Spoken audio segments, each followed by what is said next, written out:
ये देख लीजिए, ये जीएस का है, मतलब जनरल साइंस का है। जनरल साइंस के दोस्त आधे क्वेश्चन दिए जाते हैं, आधे क्वेश्चन जो है आपको जेके के दिए जाते हैं जनरल नॉलेज के। ठीक है, टोटल 40 क्वेश्चन रहते हैं। 40 क्वेश्चन के लिए जो 10 मिनट टाइम रहता है, 10 मिनट में आप आराम से टेस्ट दे सकते हैं, उसका डिस्कशन यहाँ पे करा देते हैं। तो अभी क्या करते हैं कि 20 को जो है जीएस से क्वेश्चन है, अब 20 को जीके से क्वेश्चन है, तो जीएस का क्वेश्चन पहले हम डिस्कस करा देते हैं, फिर उसके बाद जो है जीके का क्वेश्चन डिस्कस करा देंगे। ठीक है, बने रहिएगा अंत तक के। देखिएगा जीएस का पहला नंबर क्वेश्चन बता देते हैं आपको।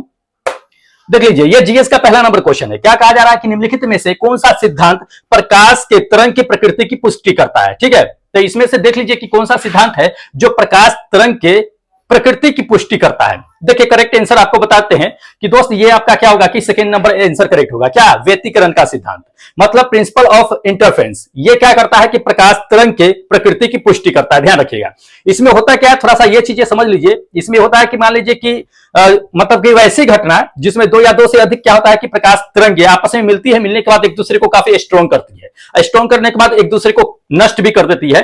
तो ये घटना आपका क्या होता है कि इंटरफेरेंस ऑफ जो है, ये प्रिंसिपल ऑफ इंटरफेरेंस में आपको देखने के लिए मिलेगा, जो आपका करेक्ट है, जो प्रकाश के प्रकृति की पता चलता है इसी सिद्धांत से। ठीक है, चलिए सेकेंड नंबर देख लीजिएगा। सेकेंड नंबर दे दिया है कि इनमें से कौन सी राशि जो है मूल राशि है, हमें यह जानना है। तो इन चारों में से देख लीजिए, बता दीजिए कि मूल राशि कौन सा है। मूल राशि का मतलब क्या होता है कि जो किसी दूसरे पर डिपेंड ना हो, वो उसका खुद का अपना जो है राशि होता है, वो किसी दूसरे पर डिपेंड नहीं होता है। तो मूल राशि आपको पता ही है कि 7 गो मूल राशि है। ठीक है, तो इन 7 में से आखिर ये इसमें से कौन सा राशि है जो मूल राशि है। देखिए करेक्ट आंसर बता देते हैं कि टाइम, मतलब समय। ये सेकेंड नंबर आपका आंसर करेक्ट होगा, समय। समय क्या होता है ना कि मूल राशि होता है। अब इसके साथ साथ 7 गो मूल राशि होता है, उसको याद रखिएगा हमेशा। द्रव्यमान हो गया, लंबाई हो गया, समय हो गया, तापमान मतलब टेम्परेचर हो गया, विद्युत धारा हो गया, ज्योति तीव्रता हो गया, और पदार्थ की मात्रा जिसे मोल में हम इंडिकेट करते हैं। ठीक है, तो ये आपका क्या है कि 7 गो मूल राशि है, ये किसी दूसरे पे डिपेंड नहीं रहते हैं। इसी से मिलकर के कोई तीसरा जो है आपका आधारी मतलब कि राशि दूसरा जो निकलता है, ये मूल राशि सब है। ठीक है, चलिए नेक्स्ट क्वेश्चन आपको दिखा देते हैं, देखिएगा टेस्ट का। देखिए अगला नंबर ये क्वेश्चन दे दिया है कि कौन सी परिस्थिति कहता है कि किसी गैस को द्रवित करने के लिए जो है सबसे आसान तरीका होता है। तो इन चारों ऑप्शनों से देखिए, बताइए कि इसमें से कौन सा तरीका अपनाया जाए जो किसी भी गैस को किया जाए कि लिक्विड में जो है कन्वर्ट कर दिया जाए। ठीक है, कौन सा तरीका अपना करके। देखिए आपको करेक्ट आंसर बता देते हैं, ये फर्स्ट नंबर, ये फर्स्ट नंबर, मतलब कि कम टेम्परेचर होना चाहिए और काफी दबाव जो होना चाहिए वो ऊंचे होना चाहिए। मतलब किसी भी मतलब गैस को अगर उस पर प्रेशर कस के बनाइएगा, तो प्रेशर बनाने के बाद क्या होगा कि उसका टेम्परेचर कम हो जाता है, प्रेशर अधिक हो जाता है, तो वो धीरे धीरे क्या होता है कि लिक्विड फॉर्म में जमा हो जाता है। जैसे कि आप मान लीजिए कि गैस सिलेंडर जाते होइएगा भराने के लिए मार्केट में, क्या करता है हाई प्रेशर पे वो गैस को क्या करता है दूसरे सिलेंडर में कंप्रेस करके डालता है। तो प्रेशर उसमें काफी ज्यादा होता है, जिसकी वजह से वो लिक्विड फॉर्म में आसानी से हम जो है उसको दूसरे गैस सिलेंडर में फिल कर देते हैं। नहीं तो इतना आसानी से फिल नहीं हो पाता। ठीक है, तो इसको ध्यान में रखिएगा दोस्त, पूछे जाते हैं, इंपॉर्टेंट क्वेश्चन है। चलिए नेक्स्ट क्वेश्चन आपको दिखा देते हैं, देखिएगा। देख लीजिए अगला नंबर ये क्वेश्चन दे दिया है कि यदि वर्षा की छोटी बूंद हवा में गिरती है तो क्या होगी। देखिए छोटी बूंद है वर्षा की, जैसे बादल संघनित होता है, संघनित होने के बाद क्या होता है कि धरती पर आकर गिरना शुरू होता है। जब गिरता है तो उसमें होता क्या है, देखिए जब गिरता है तो जान लीजिए कि कुछ समय के लिए उसका वेलोसिटी क्या होता है कि बढ़ता है, बढ़ने के बाद क्या होता है कि वो स्थिर हो जाता है। क्या होता है, कुछ समय के लिए उसकी वेलोसिटी बढ़ती है, फिर उसके बाद क्या होता है कि स्थिर हो जाता है। ये वर्षा की छोटी बूंद की बातें कर रहे हैं हम। ठीक है, तो इसको ध्यान में रखिएगा। ये थर्ड नंबर आपका आंसर क्या होगा कि बिल्कुल करेक्ट होगा। कभी कभी ये क्वेश्चन दे भी देता है कि वर्षा की बूंद जो होती है उसमें कौन सी ऊर्जा होती है। जब वो वर्षा की बूंद संघनित रहता है तो उसमें पोटेंशियल एनर्जी रहती है, जब वहां से गिरती है तो वो जो है काइनेटिक एनर्जी में कन्वर्ट हो जाती है। ठीक है, तो सबको ध्यान में रखिएगा, इंपॉर्टेंट है। चलिए नेक्स्ट नंबर देख लीजिए। अगला नंबर यह दे दिया है कि एक गेंद को क्या किया जाता है कि ऊपर फेंका जाता है, फेंकने के बाद क्या होता है कि पैराबोलिक तरह से कर्व बनाते हुए वो धरती पर आती है। तो उसमें कौन सी चीजें जो होती है वो स्थिर रहती है, हमें यह जानना है। ठीक है, या कभी कभी दे देता है कि किसका मान बढ़ जाता है या किसका मान घट जाता है। तो ध्यान रखिएगा, सारी चीजें जो हम आपको बताते हैं कितने तरीके से क्वेश्चन पूछे जाते हैं, उसके आंसर क्या क्या होंगे। देखिए जब भी किसी गेंद को ऊपर फेंका जाता है तो ऊपर फेंकेंगे तो एक मैक्सिमम ऊंचाई तक के वो क्या होता है कि जाता है, उसके बाद जो है कर्व बनकर के नीचे गिरना शुरू हो जाता है। तो जैसे ही वो मैक्सिमम ऊंचाई तक के जाएगा, जहां तक वो किसी पॉइंट पे थोड़ी देर के लिए रुकेगा, फिर वहां से फॉल डाउन होना शुरू होगा, नीचे आना शुरू होगा। तो यहां से जो जाता है तो उसका क्या होता है कि पोटेंशियल एनर्जी जो होती है, उसकी स्थिति ऊर्जा जो होती है वो बढ़ती चली जाती है, जितना मैक्सिमम ऊंचाई होता है वहां तक की। फिर फिर एक पॉइंट आता है जहां पे वो स्थिर हो जाती है। स्थिर होने के बाद वो नीचे फॉल डाउन होता है, तो उसकी गतिज ऊर्जा क्या होती है कि बढ़ने लगती है और उसका पोटेंशियल एनर्जी यानी कि स्थितिज ऊर्जा घटने लगती है। इसमें स्थिर क्या रहती है ये जान लीजिए। तो ये क्या होता है कि वेग का क्षैतिज घटक जो होता है, हॉरिजॉन्टल कंपोनेंट ऑफ वेलोसिटी, वो स्थिर रहता है, उसमें कोई परिवर्तन नहीं होता है। ध्यान रखना ये चीज, ठीक है। तो ये थर्ड नंबर क्या होगा कि बिल्कुल करेक्ट होगा, ये आपका स्थिर रहता है। चलिए नेक्स्ट दिखा देते हैं। और हाँ, ध्यान रखिएगा दोस्त, अगर इस सभी का अगर पीडीएफ लेना होगा तो आप टेलीग्राम से ज्वाइन हो जाइएगा। टेलीग्राम का लिंक जो है आपका डिस्क्रिप्शन बॉक्स में दिया हुआ है। डिस्क्रिप्शन बॉक्स नीचे ही है, वीडियो के डिस्क्रिप्शन दिया रहता है, उसी में आपका टेलीग्राम का लिंक दिया हुआ है। तो जाकर के वहां पे क्या कीजिएगा कि ज्वाइन हो जाइएगा, अगर इस सबका पीडीएफ चाहिए तो, ठीक है। पीडीएफ वहां पे आपको मिल जाएगा। बाकी टेस्ट देने के लिए एप्लीकेशन बता देते हैं, किस एप्लीकेशन से टेस्ट दिया जाता है वो आपको बता देंगे। थोड़ा सा और वेट कर लीजिए, जीएस का क्वेश्चन खत्म करते हैं, 20 गो है, उसके बाद आपको बताते हैं कि कहां से टेस्ट दे सकते हैं, ठीक है। फिलहाल चलिए अगला क्वेश्चन आपको हम दिखा देते हैं कि क्या दिया गया था टेस्ट में। देखिएगा, देख लीजिए, ये क्वेश्चन आपको दे दिया है, एक समीकरण दे दिया है, y बराबर mt प्लस सी दे दिया है, ठीक है। यह किस समीकरण को दर्शाता है ये हमें जानना है, ठीक है। ये समीकरण जो होता है ना, जान लीजिए एक तरह से कि कांस्टेंट एक्सेलरेशन का ये होता है, y बराबर mt प्लस सी जो होता है, किसका? कांस्टेंट एक्सेलरेशन, मतलब कि निरंतरण जो है एक्सेलरेट होते रहता है, उसके लिए ये ग्राफ का फॉर्मूला होता है y बराबर mt प्लस सी जो होता है, ठीक है। तो निरंतरण त्वरण के लिए होता है, ध्यान रखना है। ये थर्ड नंबर आपका आंसर क्या होगा कि बिल्कुल करेक्ट होगा। चलिए नेक्स्ट क्वेश्चन आपको दिखा देते हैं, देखिएगा। हाँ, इस क्वेश्चन को पढ़ लीजिए कि एक आदमी है, वो बर्फ के सिले पर क्या है कि लेटा हुआ है, आराम से फरमा रहा है, आराम लेटा हुआ है। अब मान लीजिए कि वो क्या करता है कि बर्फ के सिल्ली को लेते हुए एक किनारे से दूसरे किनारे जाना चाहता है, तो वो न्यूटन का कौन सा नियम इसमें अप्लाई करेगा ये हमें जानना है। तो हम लोग अच्छी तरह से जानते हैं कि अगर किसी भी चीज को धक्का जितना जोर से लगाएंगे उतना ही धक्का वो मेरी तरफ लगाएगा। तो बर्फ के सिल्ली पर बैठे हुए हैं, जमीन पर हम धक्का मारेंगे कस के, तो क्या होगा? उतना ही धक्का मेरी तरफ मारेगा। क्रिया के ठीक विपरीत प्रतिक्रिया होगा, जो न्यूटन के थर्ड लॉ को अप्लाई करेगा, फिर हम क्या करेंगे, एक किनारे से दूसरे किनारे खिसक करके आ जाएंगे। तो वो कौन सा अप्लाई करेगा? न्यूटन का लॉ, थर्ड लॉ करेगा, न्यूटन का थर्ड लॉ। ध्यान रखना ये चीजें। ये थर्ड नंबर आपका आंसर क्या होगा कि बिल्कुल करेक्ट होगा कि न्यूटन के थर्ड लॉ को वो पालन करेगा, उसी से वो एक किनारे से दूसरे किनारे बर्फ के सिल्ली को लेते हुए आ जाएगा, ठीक है। चलिए नेक्स्ट दिखा देते हैं क्वेश्चन, देख लीजिए। अगला नंबर ये क्वेश्चन आपको दे दिया है कि मेसॉन, मेसॉन जो होता है वो कहां पाया जाता है। देखिए मेसॉन किसको कहते हैं? ये ब्रह्मांड की जो रे होती है, कॉस्मिक रे जो होती है, उसी को मेसॉन कहा जाता है, ठीक है। तो ये फर्स्ट नंबर आपका आंसर करेक्ट होगा। ब्रह्मांड की किरणें यानी कि कॉस्मिक रे जो होता है उसे मेसॉन कहा जाता है। मेसॉन जान लीजिए, मेसॉन का लाइफ जो होता है, जो किरण ब्रह्मांड में उत्पत्ति होती है, उस किरण का लाइफ जो होता है 10 से 20 सेकंड मात्र होता है। 10 से 20 सेकंड तक वो किरण रहती है, उसके बाद वो ऑटोमेटिक नष्ट हो जाती है। फिर दूसरा कॉस्मिक रे बनती है, फिर 10 से 20 सेकंड तक रहती है, फिर उसके बाद वो नष्ट हो जाती है। तो 10 से 20 सेकंड तक की उसकी कॉस्मिक रे की लाइफ होती है। इसका खोज जो है सबसे पहले युकावा हिदेके ने किया था 1935 ईस्वी में। तो इसको ध्यान में रखना है दोस्त, कभी कभी ये पूछ दिए जाती हैं। चलिए नेक्स्ट दिखा देते हैं क्वेश्चन। अगला नंबर ये देख लीजिए, दे दिया है कि लोहे की गेंद, एक लोहे की गेंद है, एक लकड़ी का गेंद है, दोनों को क्या किया जाता है कि समान वेट है, समान त्रिज्या है, दोनों को क्या किया, वेट समान नहीं है, समान त्रिज्या है, उसको क्या किया जाता है कि निर्वात में ऊपर ले जाकर के उसको छोड़ दिया जाता है। छोड़ने के बाद दोनों जो है नीचे गिरेगा, तो कौन पहले गिरेगा कौन बाद में गिरेगा, या दोनों समान रूप से गिरेगा, हमें यह जानना है, ठीक है। देखिए करेक्ट आंसर बताते हैं कि सेम मास का अगर कोई भी पिंड अगर रहता है और उसको निर्वात से जब लेकर के छोड़ा जाता है, तो ये चीजें जान लीजिए कि वो भार पे डिपेंड नहीं करेगा। अगर निर्वात में है तो दोनों क्या करेगा कि बिल्कुल समान समय में नीचे आकर के गिरेगा, ठीक है, क्योंकि वायु अवरोधक नहीं बनता है। वायु अवरोधक बनता तो जो ज्यादा वेट का होता वो पहले आके गिरता, लेकिन निर्वात में सबसे पहले कौन आके गिरेगा? कोई नहीं, दोनों समान रूप से गिरेगा। ये गैलीलियो साहब ने क्या किया था कि प्रयोग में अपना दिखा चुके थे, ठीक है। तो इसको ध्यान में रखना है। ये सेकेंड नंबर आपका बिल्कुल करेक्ट होगा कि दोनों बराबर रूप से आकर के गिरेगा। चलिए नेक्स्ट दिखा देते हैं। नेक्स्ट नंबर देख लीजिए, अगला नंबर ये क्वेश्चन दे दिया है कि पाइक्रोमीटर, पाइक्रोमीटर जो होता है एक तरह का इंस्ट्रूमेंट होता है, उसका उपयोग कहां करते हैं ये जानना है। देखिए पाइक्रोमीटर का जो यूज किया जाता है डेंसिटी को मेजर करने में किया जाता है। किसे? डेंसिटी को। ध्यान रखना है ये चीजें। ये फर्स्ट नंबर आपका आंसर क्या होगा कि बिल्कुल करेक्ट होगा कि डेंसिटी। पाइक्रोमीटर जो होता है वो कांच का ही बना होता है, ध्यान रखना है ये चीजें। उसमें एक पतली सी छिद्र होती है, उसी में पानी डाल दिया जाता है, या मिट्टी किसी भी चीज का अगर जो है डेंसिटी मेजर करना है तो उसके बाद जो है उसको जो है क्या किया जाता है, डेंसिटी जो है मेजर कर लिया जाता है पाइक्रोमीटर का। पाइक्रोमीटर का इस्तेमाल खास करके डेंसिटी मेजर करने में ही किया जाता है, ठीक है। चलिए नेक्स्ट नंबर देख लीजिए। अगला नंबर यह देख गया है कि हम हमेशा चंद्रमा का एक ही सतह क्यों देख पाते हैं, उसका दूसरा सतह क्यों नहीं देख पाते हैं। देखिए करेक्ट बताते हैं। एक तो पहला नंबर चीजें जान लीजिए, पृथ्वी जो है सूर्य के चारों ओर घूमती है अपने अक्ष पे घूमने के साथ साथ, ये कारण है। दूसरी कारण ये चीजें जान लीजिए कि चंद्रमा भी क्या करती है, पृथ्वी के चारों ओर रोटेट करती रहती है, और वो भी अपने अक्ष पे क्या करती है, घूमती रहती है, जिसके कारण क्या होता है कि हम चंद्रमा का एक ही भाग क्या करते हैं कि देख पाते हैं। ठीक है, आपका करेक्ट आंसर जो होगा इनमें से ये थर्ड नंबर आंसर बिल्कुल करेक्ट होगा। ठीक है, तो इसको ध्यान में रखना है दोस्त, इंपॉर्टेंट क्वेश्चन है। चलिए अगला दिखा देते हैं।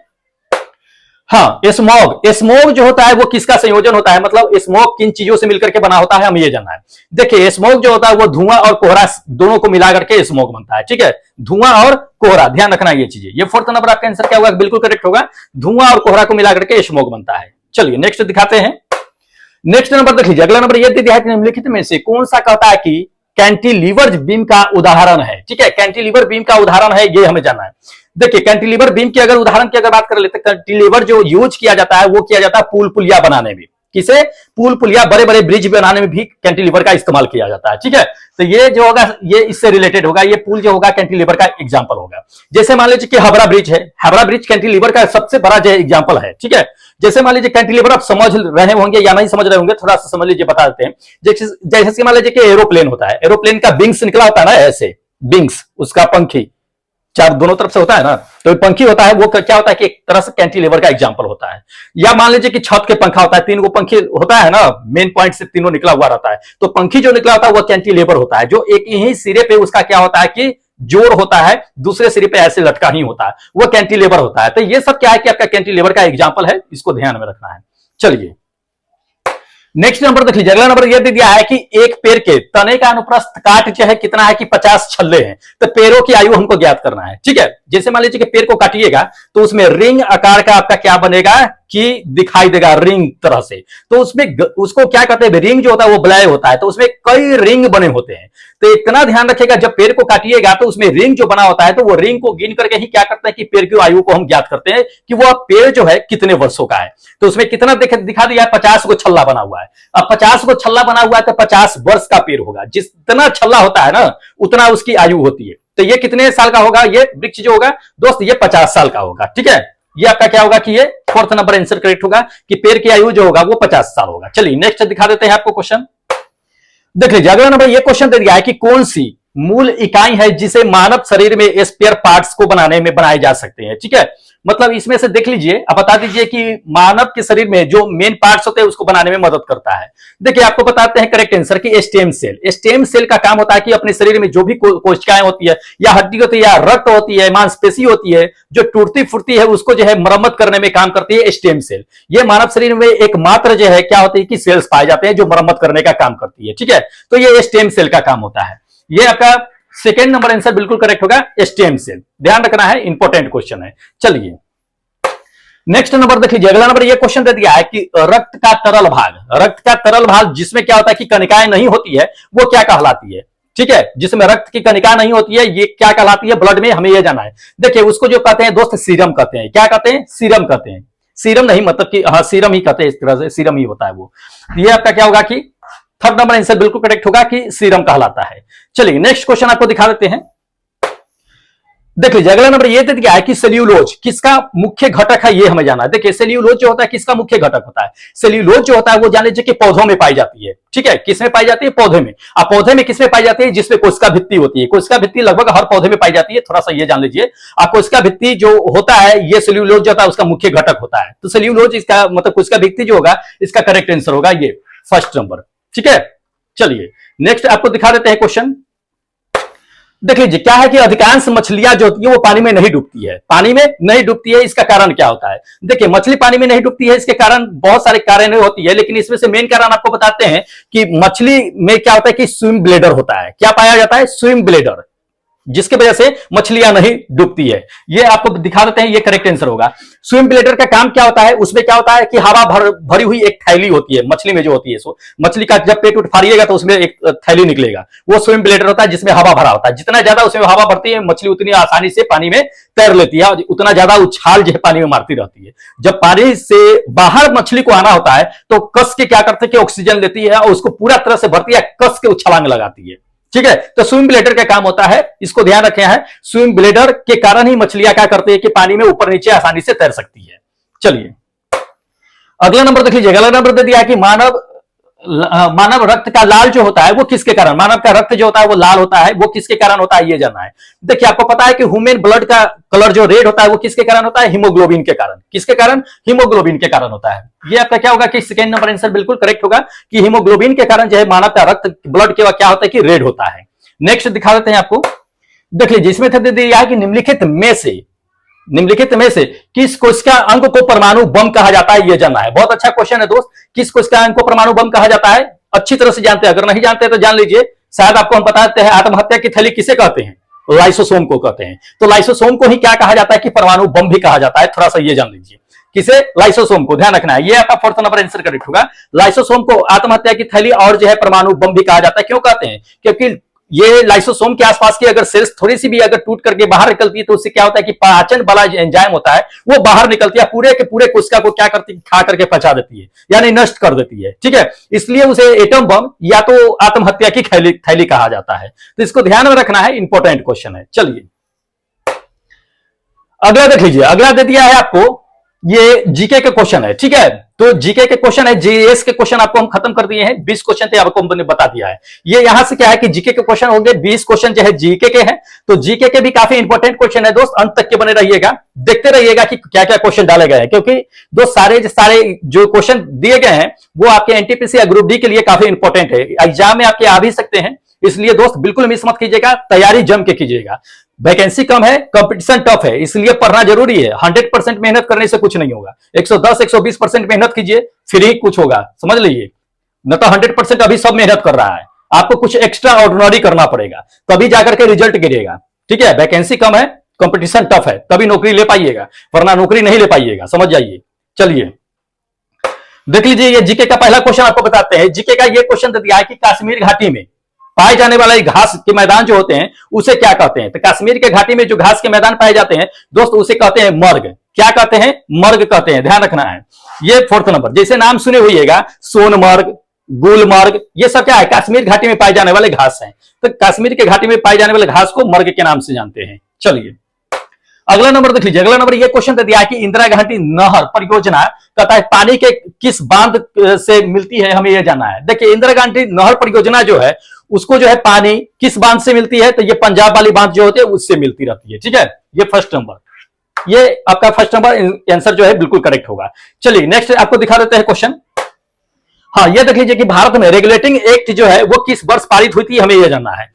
देखिए भारत में रेगुलेटिंग एक्ट की अगर बात कर लेते हैं तो वो किस वर्ष पारित हुई थी, 1773 ईस्वी में हुई थी। कब, 1773 ईस्वी में। ध्यान रखना, ये सेकंड नंबर आपका आंसर करेक्ट होगा कि 1773 ईस्वी में रेगुलेटिंग एक्ट जो है पारित हुई थी। ठीक है, ये ब्रिटिश संसद के द्वारा क्या किया गया था कि पारित किया गया था। अब इसके बारे में थोड़ा सा समझ लीजिए कि ये क्यों, मतलब कि रेगुलेटिंग एक्ट लाया गया था, ये हमें जानना है। तो भारत के कुछ क्षेत्रीय क्या होते हैं चीजें हैं, उसको कंट्रोल करने के लिए रेगुलेटिंग एक्ट जो है भारत में लाया गया था ब्रिटिश संसद के तहत। इसमें क्या हुआ था कि जब ये रेगुलेटिंग एक्ट आया था उसमें पहली बार जो है भारत में गवर्नर जनरल की नियुक्ति की गई थी। दूसरी चीज ये जान लीजिए कि पहली बार ये क्या था कि सर्वोच्च न्यायालय के स्थापना भी की गई थी। 1773 ईस्वी की बातें बता रहे हैं। उसके बाद जो है पहली बार निजी कर्मचारियों को रोक लगा दिया था कि निजी कारोबार नहीं करना है और रिश्वत नहीं लेनी है। ये चीजें जो है रेगुलेटिंग एक्ट के तहत की गई थी। तो बहुत सारी चीजें जो है उस समय पहली बार जो है भारत में किया गया था इस रेगुलेटिंग एक्ट के तहत भी। ठीक है, चलिए नेक्स्ट नंबर देख लीजिए, अगला नंबर यह दे दिया है कि भारत में संविधान द्वारा जो है कितनी भाषाओं की मान्यता दी गई है, हमें यह जानना है। तो हम लोग अच्छी तरह से जानते हैं कि भारत के संविधान में कितनी भाषाओं की मान्यता दी गई है, 22 भाषाओं को। कितनी, 22 भाषाओं को। ये आपका क्या होगा कि थर्ड नंबर आंसर बिल्कुल करेक्ट होगा कि 22 भाषाओं को भारत में संविधान के तहत मान्यता दी गई है। कभी कभी ये पूछ देता है कि 22 भाषा का जो आपका जो है ये दिया गया है मान्यता, वो किस अनुसूची के अंतर्गत दी गई है। तो 8वीं अनुसूची के अंतर्गत दी गई है, इसको ध्यान में रखिएगा, कभी कभी अनुसूची पूछ देता है। इस सब का पीडीएफ में जो है पूरी तरह से डिटेल्स दिया हुआ है दोस्त, तो डिटेल्स पूरा आपको पीडीएफ में पढ़ने के लिए मिल जाएगा।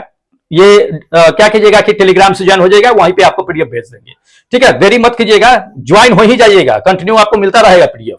चलिए नेक्स्ट नंबर देख लीजिए, अगला नंबर दे दिया कि भारतीय संविधान में कहता है कि कौन सी विशेष व्यवस्था इंग्लैंड से ली गई है। जैसे कि अपना भारतीय संविधान इंडियन कॉन्स्टिट्यूशन जो बना है, तो उसमें कौन सा जो है ये विशेष व्यवस्था जो है इसमें से किससे ली गई है, हमें यह जानना है। देखिए आपको करेक्ट आंसर बताते हैं कि इंग्लैंड से जो व्यवस्था ली गई है, सिर्फ एक नहीं, 2 3 4 ऐसे चीजें हैं जो इंग्लैंड से अपने संविधान में ऐड किया गया है। क्या क्या लिया गया है, तो पहले तो ये जान लीजिए कि ऑप्शन में हमें देखना है, ऑप्शन में कोई एक ही करेक्ट है। ये संसदीय प्रणाली पहले जान लीजिए कि इसमें से ऑप्शन से देखा जाता है, ये सेकेंड नंबर आपका करेक्ट होगा। संसदीय प्रणाली जो है ये इंग्लैंड के संविधान से लिया गया है, ठीक है। सिर्फ ये संसदीय प्रणाली नहीं ली गई है, बल्कि आपको बताते हैं कि विधि का शासन भी लिया गया है, दूसरी चीजें विधायक प्रक्रिया भी ली गई है उस इंग्लैंड के संविधान से, कॉन्स्टिट्यूशन से, ठीक है। तो इसको ध्यान में रखना है। चलिए नेक्स्ट आपको दिखा देते हैं क्वेश्चन, देख लीजिए। अगला नंबर ये क्वेश्चन दे दिया है कि संविधान सभा के अस्थायी अध्यक्ष कौन थे, हमें यह जानना है। देखिए संविधान सभा के अस्थायी अध्यक्ष की अगर बात कर लेते हैं तो अस्थायी अध्यक्ष में जो थे वो सच्चिदानंद सिन्हा थे। कौन थे, सच्चिदानंद सिन्हा। ये आपका क्या होगा कि थर्ड नंबर आंसर बिल्कुल करेक्ट होगा कि सच्चिदानंद सिन्हा, ठीक है। कब इसका जो है मतलब संविधान में किया गया था, तो ये अस्थायी अध्यक्ष जो बने थे 1946 में बने थे, मतलब कि 9 दिसंबर 1946 में ये अस्थायी मतलब कि बने थे अध्यक्ष। चलिए अगला नंबर देख लीजिए। अगला नंबर ये क्वेश्चन दे दिया कि भारत की नागरिकता जो है वो किस प्रकार से प्राप्त की जा सकती है, हमें यह जानना है। देखिए भारत की नागरिकता दोस्त जो है, तो भारत के लोग जो है कई तरीकों से प्राप्त कर सकते हैं। पहली चीज है तो ये जान लीजिए कि मान लीजिए कि अगर भारत में आपकी जन्म हुई है तो दोस्त आपकी नागरिकता भारत में तो ऑटोमेटिक हो जाएगी। दूसरी ये चीज जान लीजिए कि मान लीजिए कि आपके माता पिता क्या है कि भारत में है, आप जो है मान लीजिए कि विदेश चले गए हैं, अब 20 साल बाद अगर आना चाहते हैं तो भारत की आपकी नागरिकता दी जाएगी, क्योंकि आपके पूर्वज ही भारत में रह रहे हैं, ठीक है। तो आपको नागरिकता दी जाएगी, लेकिन आपके लिए उसके लिए क्या करना पड़ेगा कि आवेदन किया जाएगा। क्यों किया जाएगा, क्योंकि जैसे ही आप भारत से बाहर जाइएगा तो वैसे ही 7 साल जैसे ही एभव होगा उसी आपकी नागरिकता खत्म कर दी जाएगी। मतलब भारत से बाहर अगर कोई 7 साल तक की अगर रहता है तो उसकी नागरिकता खत्म हो जाती है। फिर दोबारा अगर नागरिकता लेना है तो अगर आपके पूर्वज अगर भारत में रह रहे हैं तो दोस्त आपकी नागरिकता दी जाएगी, ठीक है। तो इसको ध्यान में रखिएगा। तीसरी ये चीजें जान लीजिए कि वैश्वीकरण से भी क्या होता है कि आपकी नागरिकता मिलती है। तो इसमें अगर देख लिया जाए तो इन तीनों के अनुसार जो है आपकी नागरिकता मिल जाएगी। तो ये फोर्थ नंबर आपका क्या होगा, बिल्कुल करेक्ट होगा कि इन सभी के अनुसार क्या होगा कि भारत की नागरिकता आपको दी जा सकती है। चलिए अगला नंबर देख लीजिए। अगला नंबर ये दे दिया कि भारत में प्रचंड बेरोजगारी जो होती है सामान्यतः दिखाई देती है किस फील्ड में दिखाई देती है, हमें जानना है। देखिए भारत में प्रचंड बेरोजगारी जो होती है वो कृषि के फील्ड में दिखाई देती है। किसमें, कृषि के फील्ड में। ध्यान रखना ये चीजें। ये सेकंड नंबर। प्रचंड बेरोजगारी कहने का मतलब क्या होता है, अदृश्य बेरोजगारी। इसे अदृश्य बेरोजगारी के नाम से मतलब हम लोग जानते हैं, ठीक है। और प्रचंड बेरोजगारी या अदृश्य बेरोजगारी का मतलब क्या होता है, थोड़ा सा ये समझ लीजिए। जान लीजिए कि जहां पे मान लीजिए कि हमें 10 लोगों की जरूरत है, वहां पे 20 लोग लग करके क्या करते हैं कि काम करते रहते हैं। मतलब एक तरह से कह सकते हैं कि छोटे भूभाग में जहां पे 5 लोगों की जरूरत होता है वहां 20 से 25 लोग जो है क्या करते हैं कि उस काम को करते रहते हैं। तो उसे क्या कहते हैं, अदृश्य बेरोजगारी या प्रचंड बेरोजगारी कहते हैं, ठीक है। तो ये कृषि के फील्ड में आपको देखने के लिए मिलेगा, क्योंकि ये सिर्फ क्या होता है कि सीजनली आपका कारोबार होता है, सीजन पे होता है। ऐसा नहीं है कि 365 के 365 दिन जो है आप कृषि में लगे रहते हैं, ऐसा बिल्कुल नहीं होता है, ठीक है। 6-6 महीने के अनुसार जो है रोपनी होती है, कटनी होती है, बुआई होती है, उसी समय आप क्या करते हैं कि उसमें लगे रहते हैं। उसके बाद जो है आप नहीं लगते हैं, तो आप क्या कहते हैं कि ताश पत्ते आराम से बैठ करके मजे लेते रहते हैं। तो ये मतलब कि एक अदृश्य बेरोजगारी होती है, प्रचंड बेरोजगारी होती है, एक तरह से कहते हैं, ठीक है। चलिए नेक्स्ट आपको दिखा देते हैं क्वेश्चन। अगला नंबर देख लीजिए। अगला नंबर ये क्वेश्चन दे दिया है कि विश्व में सेल फोन का सबसे बड़ा उत्पादक देश कौन सा है, हमें यह जानना है। देखिए पूरे वर्ल्ड की अगर बात कर लेते हैं तो पूरे वर्ल्ड में नंबर 1 पे जो सेल फोन के उत्पादक है वो नंबर 1 पे चाइना है। कौन है, चाइना है, ये फर्स्ट नंबर। दूसरे नंबर पे अपना इंडिया आता है। जापान भी है टेक्नोलॉजी के मामले में आगे, लेकिन पहले नंबर की अगर बात कर लेते हैं तो ये चाइना है। दूसरे नंबर पे इंडिया है। जापान में भी जो है टेक्नोलॉजी के मामले में सबसे आगे है, लेकिन वहां पे कुछ क्या है कि ब्रांडेड चीजें मिलती है, जैसे कि सोनी हो गया, पैनासोनिक हो गया, और भी बहुत सारे ब्रांड जो है आपका क्या जापान में देखने के लिए मिलेगा। साउथ कोरिया भी है। साउथ कोरिया में भी क्या है कि दुनिया में वो जो है नाम उसका है टेक्नोलॉजी के मामले में, वो भी क्या करते हैं कि टेक्नोलॉजी क्या जो है क्या करता है कि डिलीवरी करते रहता है। जैसे मान लीजिए कि सैमसंग गैलेक्सी का सीरीज देख लीजिएगा तो आपको पूरा जो है उत्तर कोरिया में देखने के लिए मिलेगा, ठीक है। तो इंपॉर्टेंट है, ध्यान में रखना है। चलिए अगला नंबर देख लीजिए। अगला नंबर दे दिया है कि उस शासक का क्या करना है कि नाम क्या है जो विजय स्तंभ का निर्माण कराया था। देखिए उस शासक का आपको नाम बताना है जो विजय स्तंभ का निर्माण कराया था। विजय स्तंभ का निर्माण कराने वाला जो आदमी था, मतलब व्यक्ति थे, राजा थे, वो थे राणा कुंभा। कौन थे, राणा कुंभा। ध्यान रखना है, ये आपका फर्स्ट नंबर आंसर बिल्कुल करेक्ट होगा। राणा कुंभा, महाराज राणा कुंभा ने ही क्या किया था कि निर्माण करवाए थे। ये कहां पे है ये थोड़ा सा जान लीजिए। ये स्तंभ जो है ये राजस्थान के चित्तौड़गढ़ में, चित्तौड़ जिले में आपको देखने के लिए मिलेगा, ठीक है। राणा कुंभा के। इसकी लंबाई अगर देख लिया जाए तो दोस्त इसकी लंबाई नहीं, हाँ लंबाई मतलब मान के चलिए ऊंचाई, एक तरह से ऊंचाई कहिए, ऊंचाई जो है सो वो 37 मीटर के आसपास में है, जिसमें हिंदू देवी देवता को नक्काशी जो है उसमें किया गया है, देखने के लिए आपको मिलेगा। 9 मंजिल इसका इमारत है, लाल बालू वाले और व्हाइट जो है संगमरमर वाले पत्थर से मिलकर के इसको बनाया गया है।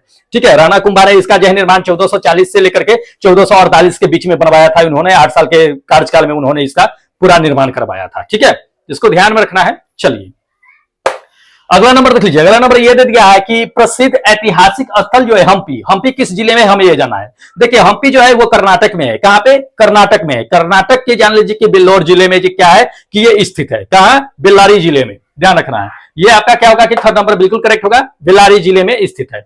चलिए नेक्स्ट आपको दिखा देते हैं क्वेश्चन। अगला नंबर देख लीजिए। अगला नंबर ये दे दिया कि भारत के आजादी के समय में कांग्रेस के अध्यक्ष कौन थे, हमें यह जाना है। देखिए भारत के आजादी के समय अगर कांग्रेस के अध्यक्ष की बात कर लेते हैं तो ये जेबी कृपलानी थे। कौन थे? जेबी कृपलानी। ये आपका क्या होगा कि सेकंड नंबर आंसर बिल्कुल करेक्ट होगा कि जेबी कृपलानी साहब ही थे भारत के आजादी के समय में। चलिए राष्ट्रीय कांग्रेस के अध्यक्ष।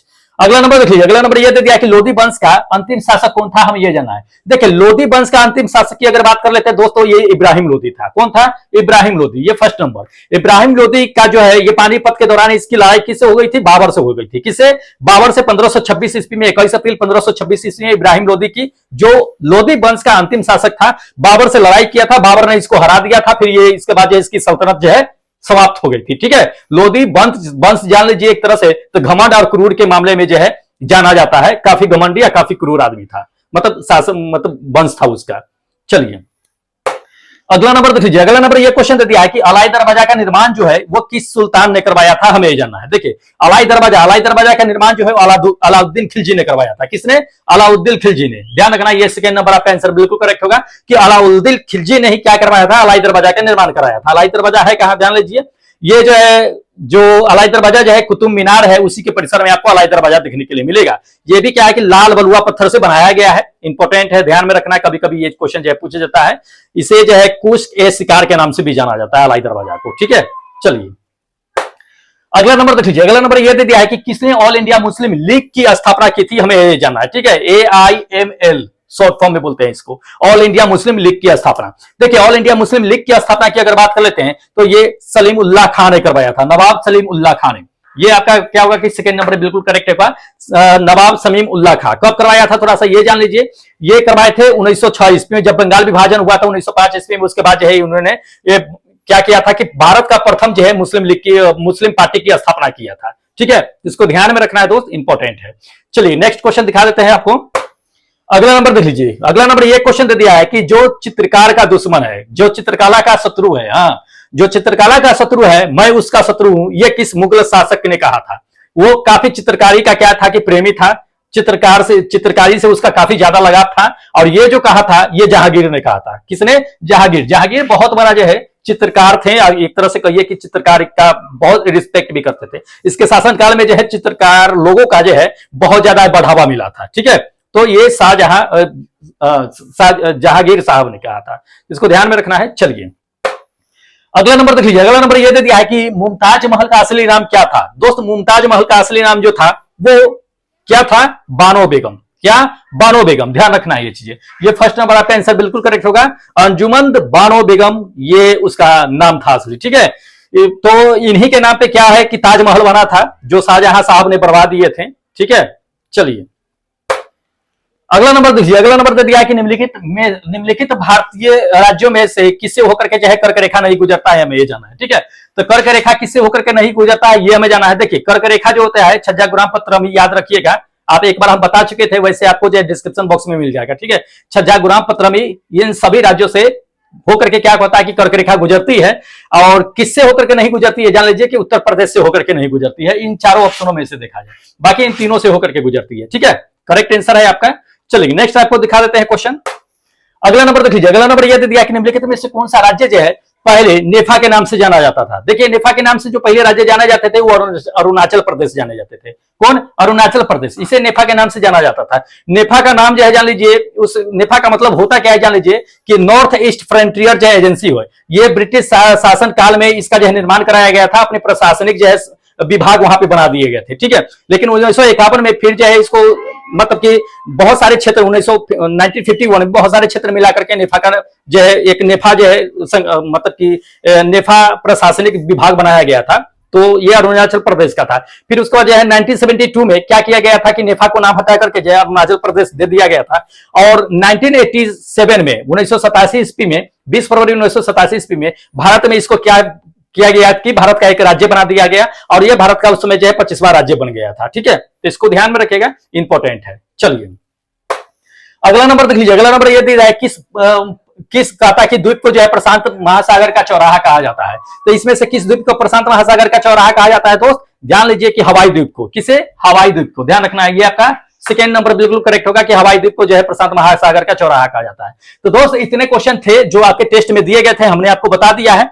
तो दोस्त जिन मतलब कि डिस्कस करा दिया है, इस सबका पीडीएफ आप ले लीजिएगा टेलीग्राम में ज्वाइन होकर के। अब क्या करते हैं कि जो लोग टेस्ट देना चाहते हैं, जो लोग एनटीपीसी या ग्रुप डी की तैयारी कर रहे हैं, आपको हम बता देते हैं कि दोस्त आप कहां से टेस्ट दे सकते हैं इस सभी का। तो देखिएगा, इस एप्लीकेशन को डाउनलोड कर लीजिएगा। देखिए ये एप्लीकेशन है ईआरसीबी सर के नाम से है दोस्त, प्ले स्टोर पे, गूगल प्ले स्टोर पे है। इसको डाउनलोड कर लीजिएगा। इसी पे क्या होता है कि एनटीपीसी ग्रुप डी के लिए क्या होता है कि टेस्ट प्रोवाइड कराई जाती है जीके जीएस के लिए, ठीक है। तो जाकर के डाउनलोड कर लीजिए और यहाँ पे क्या कीजिए कि जाकर के प्रैक्टिस सेट लगाइए जीके जीएस के लिए।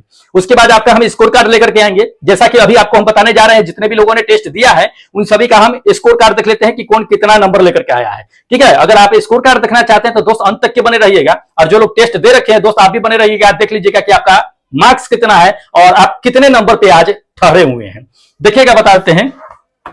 देख लीजिए पहले नंबर पे जो आज है एनटीपीसी ग्रुप डी के लिए जो ये टेस्ट दिए थे उन्हीं के बाद बता देते हैं कि नीलेश यादव ये पहले नंबर पे है। दूसरे नंबर पे अगर बात कर लेते हैं तो ये रामसेन भाई है जो दूसरे नंबर पे है। तीसरे नंबर पे अगर बात कर लेते हैं तो ये मणिकांत कुमार भाई है जो तीसरे नंबर पे है। चौथे नंबर की अगर बात कर लेते हैं तो सुजीत कुमार है। पांचवें नंबर की अगर बात कर लेते हैं तो सचिन कुमार है। छठे नंबर पे अगर बात कर लेते हैं तो ये साहिल मौर्य साहब है जो आपका छठे नंबर पे बने हुए हैं। चलिए उसके बाद सातवें नंबर पे मृत्युंजय कुमार भाई है। उसके बाद आठवें नंबर की अगर बात कर लेते हैं तो ये दिनेश कुमार यादव है जो आठवें नंबर पे बने हुए हैं। नौवें नंबर की अगर बात कर लेते हैं तो लक्ष्मण कुमार जो है ये बने हुए हैं नौवें नंबर पे। 10वें नंबर की अगर बात कर लेते हैं तो लवकुश भाई है जो 10वें नंबर पे। 11वें नंबर पे कौन है कि रोशन है, रोशन कुमार जो 11वें नंबर पे है। 12वें नंबर की अगर बात कर लेते हैं तो ये बम भाई है जो 12वें नंबर पे है। बहुत अच्छा है दोस्त, ऐसे ही क्या कीजिए कि टेस्ट लगाइए, लेकिन बहुत लोग गैप करके टेस्ट लगाते हैं।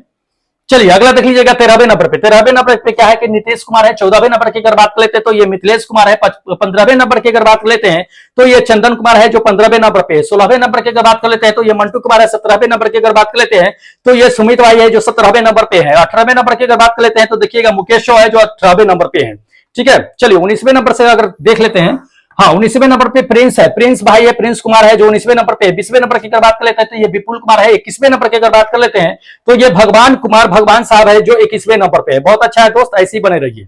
22वें नंबर की अगर बात कर लेते हैं तो 22वें नंबर पे कौन है कि कमलेश कुमार है। 23वें नंबर पे कौन है रत्नाकर प्रसाद भाई है जो 23वें नंबर पे है। 24वें नंबर की अगर बात कर लेते हैं दोस्त, 24वें नंबर पे आपका आज जो टेस्ट में बने हुए हैं मोहन कुमार भाई है। कौन है? मोहन कुमार भाई। चलिए उसके बाद जो है 25वें नंबर से बात कर लेते हैं हम।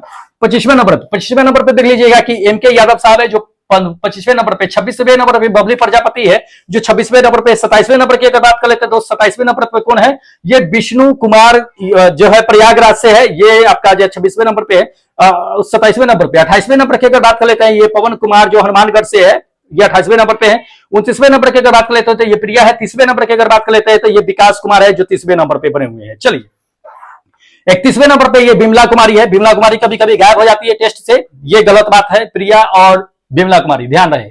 चलिए उसके बाद दिखा देते हैं 32 नंबर पे। 32 नंबर पे क्या है कि सुशील पार है। उसको 34 नंबर की अगर बात कर लेते हैं तो ये 33 ना है, 33 है राहुल मुंजे है। उसके बाद 34 की अगर बात कर लेते हैं तो ये कौन है? सुरवेंद्रा साहब है। उसके बाद 35 नंबर की अगर बात कर लेते हैं तो फरियाद अंसारी है। 36 नंबर पे अपने विनय साहब जो यूपी से टेस्ट देते रहते हैं। बहुत अच्छा है दोस्त। चलिए अब दिखा देते हैं, देख लीजिएगा ये जो है एनटीपीसी वाले हैं जो नॉन स्टॉप टेस्ट से पार्टिसिपेट किए हैं, नॉन स्टॉप से टेस्ट देते रहते हैं, ठीक है। देख लीजिएगा कि मृत्युंजय कुमार है। उसके बाद जो है आपको दिखा देते हैं कमलेश कुमार है। उसके बाद विनय भाई है, ठीक है। ये अपना क्या है कि 3 ही लोग जो है अटेम्प्ट किए हैं दोस्त। बहुत कम लोग जो है, आपको लगता है कि आप एग्जाम आएगा तब टेस्ट लगाइएगा, आराम से टेस्ट पास कर लीजिएगा, उसके बाद रिजल्ट गिरा दीजिएगा, तब भरम में है। गलती कर रहे हैं दोस्त, कंटिन्यू टेस्ट लगाइए जितने भी लोगों ने परचेज कर रखे हैं, ठीक है। चलिए अगला दिखा देते हैं। ये ग्रुप डी वालों के लिए नॉन स्टॉप में से मोहम्मद आसिफ भाई है जो पहले नंबर पे। दूसरे नंबर की अगर बात कर लेते हैं तो इंद्रजीत कुमार है। तीसरे नंबर पे देख लीजिएगा कि सिद्धांत भाई है जो आपका क्या है कि तीसरे नंबर पे, चौथे नंबर पे क्या है कि फरियाद अंसारी है, पांचवें नंबर पे देख लीजिए, ठीक है। तो दोस्त इतने लोगों ने क्या क्या है कि टेस्ट में अटेम्प्ट किए हैं, भाग लिए हैं, बहुत सारे लोग हैं। तो दोस्त क्या होगा कि जान लीजिए, जो लोग जीके जीएस के लिए परचेज कर रहे हैं 29 का, दोस्त जान लीजिए कि अब जो है कंटिन्यू टेस्ट चलेगा, एनटीपीसी नॉन स्टॉप टेस्ट चलेगा, ग्रुप डी का नॉन स्टॉप टेस्ट चलेगा, ठीक है। तो जो लोग परचेज नहीं किए हैं, एनटीपीसी नॉन स्टॉप का परचेज कर लीजिएगा, एग्जाम तक के टेस्ट चलता रहेगा, उसका डिस्कशन कराते रहेंगे, प्लस एक्स्ट्रा मटेरियल आपको देते रहेंगे, ठीक है। और ग्रुप डी वाले के लिए भी कहते हैं कि आप ग्रुप डी का जो परचेज कीजिएगा वो नॉन स्टॉप वाला ही परचेज कीजिएगा, ठीक है। कंटिन्यू एग्जाम तक की आपको क्या करेंगे कि टेस्ट हम प्रोवाइड कराते रहेंगे। चलिए अब हमें क्या कीजिए दोस्त की इजाजत दे दीजिए, क्योंकि फिर मिलेंगे एक नए प्रैक्टिस सेट के डिस्कशन में। तब तक जय हिंद दोस्तों।